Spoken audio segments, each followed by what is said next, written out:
As the Cavs head into their second season with their big three, Cleveland is looking to reshuffle things by featuring Kevin Love more. Now, if you look at the numbers, LeBron is actually more productive with Love than without. Better field goal percentage and more threes. After Wednesday's practice, LeBron said, quote, "I just think he's more comfortable in the situation that he's in. He's got a year under his belt. He knows what he expects out of himself and what his teammates expect out of him. I expect big things from him this year with a year up under his belt." I think him being out showed even more of what he means to this team, more than him being on the floor for those 3.5 games. It would have been huge for us, obviously, if he was up in the lineup. But it gave him the opportunity to put things in perspective and see what his presence can mean to our team. Sometimes you have to take a step backwards to see how important you are. Stephen A. Smith. Maybe I was a little out of breath. Will LeBron get enough love? I believe he will. I believe whether or not it will deliver a championship is completely contingent on who their opponent out of the Western Conference is.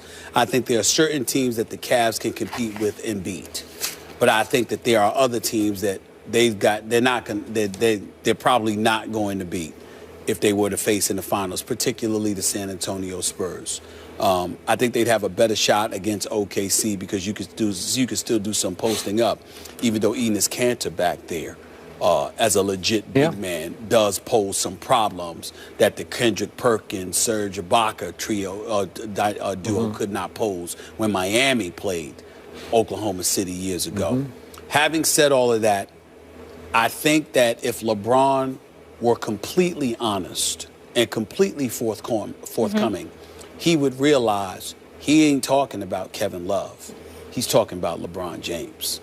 Because the fact is that when LeBron James talks about taking a step back and recognizing your value, thereby insinuating that there's an elevated level of appreciation that one should have, he's talking about Kevin Love, but he's really talking about himself. LeBron is a brilliant basketball mind. The man knows basketball. The man is incredibly business savvy, as we all know. He's a highly intelligent brother, and there is no denying that. But what everyone needs to recognize is that one could easily argue that even though LeBron James knew what Kevin Love could bring, that there were times that even LeBron may not have appreciated Love. The best thing that ever happened to Kevin Love was LeBron and the Cavs going to the finals against Golden State without him. Because playing against Golden State, you desperately needed a Kevin Love.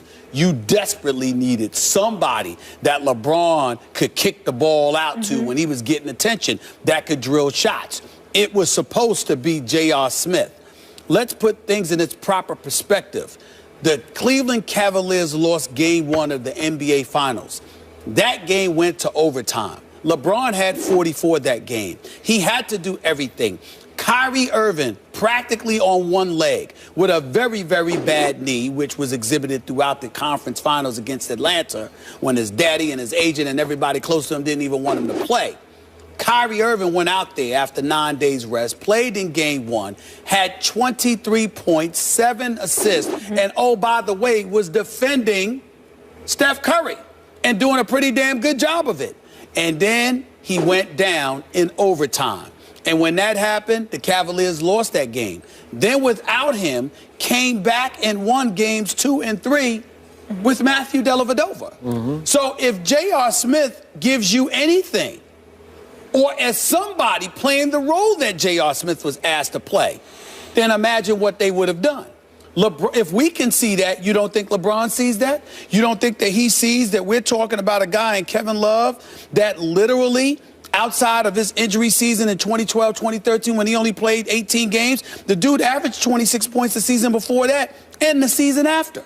So this is a guy that can clearly shoot. This is a guy that shoots better than 35% from three-point range. So when you look at it, no, he's no LeBron, he's no first-tier superstar, anything like that. But Kevin Love, shoulder, hips, back, questionable knees without question, can still play the game. And if he can't do anything else, he can shoot.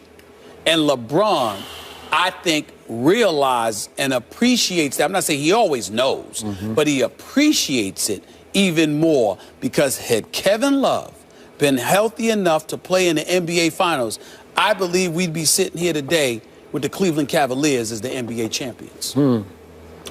Okay, I hear what you just said, but I am interpreting LeBron's answer a little differently than you did about Kevin Love. Got it. Okay, as you know, I'm not the biggest Kevin Love fan. I think basically he was a very good player on a bad team in Minnesota that never made the playoffs. What was he there, 6 years? Never made the playoffs one time. That's all I need to know, and yet you just gave him 5 more years and $110 million, Actually, almost 20 this year. Actually, it was $113 million. Okay, well, I was told 110, but I'll give you 113 because it makes my case even better. No way he should have gotten about $20 million. I agree. So he's making about $20 million this coming year, and how Tristan Thompson isn't signed, that's a whole nother issue. But I want Tristan Thompson on my team before I want Kevin Love on my team. That's just me.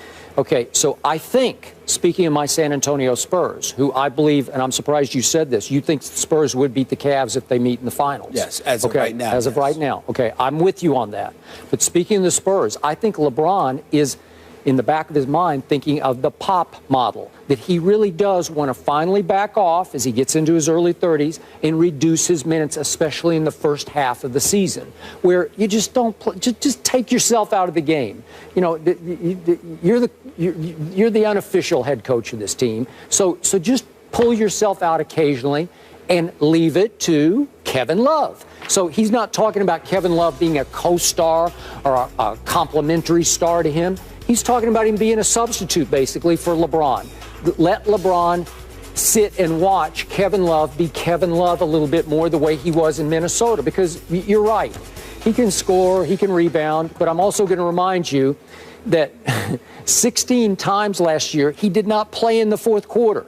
So what does that tell you about what David Blatt thought of Kevin Love, or even LeBron thought of him? When it was money time, Kevin Love was on the pine. Am I right? Yeah. Okay, so that sums him up for me. But the part that I think you're very inaccurate about when it comes to LeBron,